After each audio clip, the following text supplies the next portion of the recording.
I think first of all we need governance reforms at every level. We need governance reforms internationally, regionally, nationally and also locally. I think it would be very important for governments to find ways and processes to bring those various perspectives of sustainable development into the political process. Rather than looking for short-term benefit, will have to be sacrificed in the interest of long-term development. States or governments need to be reminded that, at the end of the day, it is their duty to serve and not to be served. I believe a lot of governance reforms are needed. It is no longer about small changes here, small public investments there. This is about a major transformative shift.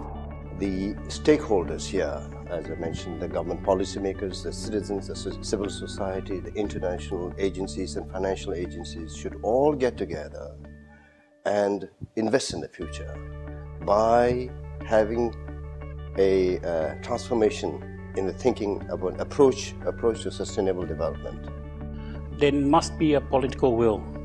There must be some ownership and partnership between the government and the people.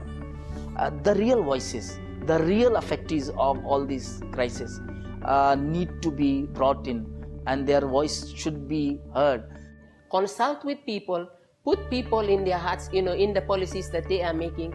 People should come first, not profits.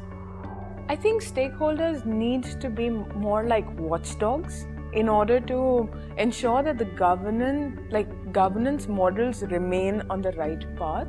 Civil society is really a critical component of any system of governance. Civil society has a role to play in terms of helping us understand the issues that are there.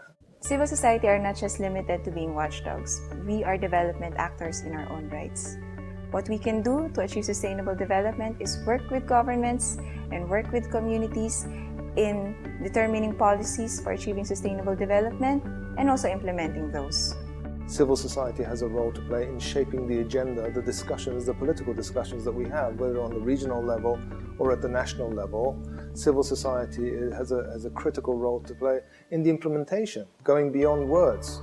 The transformation would begin when government starts recognizing that they are working not in silos, but for their citizens.